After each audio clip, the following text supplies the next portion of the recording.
जय हिंद। नए विषय के साथ देश हित में, जनता के हित में हुतात्मा चौक से रविंद्र जैन। माननीय सर्वोच्च न्यायालय जी और मुंबई उच्च न्यायालय जी, बहुत बड़ा पेच हमारे देश के नेताओं और जनता के बीच में फंसा हुआ है। वो ये है कि 99% नेता जुमलेबाज, धोखेबाज, हेरा फेरी में माहिर होते हैं, पूरा भारत जानता है। स्वच्छ भारत की बातें की जाती है और माननीय, मैं हर स्टेशन के बाथरूम में जाके आता हूँ, बस स्टॉप पे जाके आता हूँ, वहाँ पर लोगों ने थूक थूक के बाथरूम को, टॉयलेट को ऐसा गंदा करके रखा है माननीय, कि देखते घिन आती है और ऐसा लगता है कि हम कहाँ पर आ गए। ये भारत है या कुछ और, ये हकीकत है माननीय। सवाल ये पैदा होता है कि हमारे नेताओं की बुद्धि में पत्थर पड़ गए हैं। ऐसा नहीं है, इनको माल चाहिए, इनका ध्यान सिर्फ माल के अंदर है। इनके माल का खजाना कैसा भी करके आप जब्त करवाइए, इनका दिमाग चलना शुरू हो जाएगा। माननीय, सफाई में इतना खर्चा जानबूझकर किया जाता है नेताओं के द्वारा और बीएमसी के घोटालेबाजों के द्वारा, जिसका कोई ठिकाना नहीं है। इधर सफाई हुई, उधर लोगों ने गुटके खा खा के थूकना शुरू किया, लेकिन पैसा का जनता का खर्च हुआ। जनता का पैसा ही खर्च होता है, इससे महंगाई बढ़ती है, आम लोगों की ज़िंदगियां छिन जाती है। लेकिन हमारे देश के नेता इतने कायर, बुज़दिल, भ्रष्ट हैं कि इन्हें अपने देश से मोहब्बत नहीं, ये देश को बर्बाद करना चाहते हैं। इनको सिर्फ पैसा चाहिए, चाहे वो ड्रग्स बेच के लाओ, या वो गुटखा बेच के लाओ, या तंबाकू जर्दा खैनी बेच के लाओ, लेकिन पैसा लाओ। ये इतने सड़े दिमाग के हैं हमारे भारत के 99% नेता। समझ नहीं आता कि इनका डीएनए में क्या आएगा, लेकिन ये प्रश्न चिन्ह है कि डीएनए में क्या आएगा। डीएनए में आने के पहले हम आपको बता देते हैं कि इनके डीएनए में क्या आएगा। इनके डीएनए में मुगलों की गंदगी के अलावा दूसरा कुछ नहीं आएगा। माननीय सर्वोच्च न्यायालय जी, अगर सरकार गुटखा, तंबाकू, जर्दा जिनसे राजस्व प्राप्त होता है, तो ऐसे गुटके, तंबाकू, जर्दा से क्या फ़ायदा जो जनता को कैंसर होता है और हमारा देश गंदा होता है।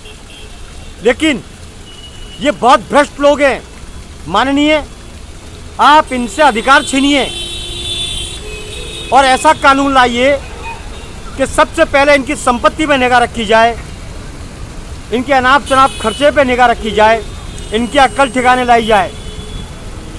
अन्यथा देश को बर्बाद कर देंगे ये लोग। आधा देश को ड्रग्सी बना दिया हमारे भारत के नेताओं ने, क्योंकि ड्रग्स में माल मोटा आता है। पुलिस को भी बेकार कर दिया। पुलिस इधर पकड़ती है और नेता के कहने पर उधर बाजार में बिकने चला जाता है, यानी डबल पैसा। ड्रग्स खरीदने वाले का नुकसान, लेकिन जब ड्रग्स पकड़ी गई उसको फिर बाजार में बेच दिया, डबल फायदा। तो ये हाल है हमारे देश के भ्रष्ट दलाल नेताओं का। हमें अपने देश के नेता को नेता कहने में बहुत शर्म आती है माननीय। इसीलिए आपको बार बार संबोधित करते हैं। माननीय सर्वोच्च न्यायालय जी, आप ध्यान दीजिए, ये नशे के कारोबार को किसी भी तरीके से बंद कराने का संकल्प लीजिए। देश के अंदर मजाक बना रखा है। हर बच्चा, ज़्यादातर स्कूल के बच्चों के बीच के अंदर ड्रग्स कैसे पहुंचती है माननीय। छोटे छोटे बच्चे सिगरेट पीते हैं, ड्रग्स का पत्ता लेते हैं। ये कहाँ से आता है माननीय, बहुत समझने की बात है। नेताओं की औलादों को पिलाया जाए ड्रग्स, अगर जब पकड़ा जाए तो इनके मुंह में ठूसा जाए। इन नेताओं के बच्चे निपटेंगे, ड्रग्स खा खा के झूमेंगे, तब इनको दूसरों के बच्चों का ख्याल आएगा, मलाल आएगा इसके पहले कुछ नहीं होगा। कानून तो तब बनता है जब नेताओं के ऊपर गुजरती है माननीय, फिर वो चाहे कोई भी कानून ले लो, जब तक इन नेताओं के ऊपर नहीं गुजरेगी, इनके ऊपर फटका नहीं लगेगा, इनको महसूस नहीं होगा, कानून नहीं बनता है। ये तो एसी में बैठे रहते हैं, होटलों में टांगें ऊंची करके लेटे रहते हैं। ये हाल है हमारे भारत के नेताओं का। तो जनता का ध्यान, जनता के दुखों का ध्यान, जनता के कामों का ध्यान कैसे होगा माननीय? वो तो टुन है, तो जनता की परवाह है ही नहीं। इनको ये नहीं मालूम है कि जनता के टैक्स से इन दलाल नेताओं को टुकड़ा मिलता है खाने का, और ये इसका नाजायज फायदा उठाते हैं, पूरी अय्याशी करते हैं, देश को नुकसान पहुंचाते हैं।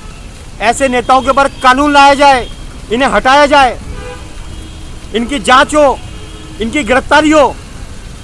सवाल ये होता है कि कानून तो नेताओं के हाथ में, गिरफ्तार करेगा कौन? एक अलग सिस्टम बनाया जाए माननीय, जो आपके हाथ में हो, आपके पास जो भी अर्जी आए उसके खिलाफ सख्त कार्रवाई हो। देखें कैसा काम नहीं होता है। बहुत शर्म का विषय है माननीय, देश की हालत बद से बदतर होती जा रही है और नेताओं की अय्याशी में पूरी बढ़ोतरी आए दिन होती जा रही है। ये बड़ा दुखद विषय है। कहीं ऐसा लगता है कि भारत को ये शमशान ना बना दें, हमारे भारत को नशेड़ी ना बना दें हमारे देश के नेता। ये बड़ा सोचने का विषय है माननीय। संज्ञान लिया जाए, ऐसे दलाल नेताओं पर संज्ञान लिया जाए जो देश हित में काम नहीं करते हुए देश की दलाली करते हैं। जनहित में मैं रविंद्र जैन, जय हिंद।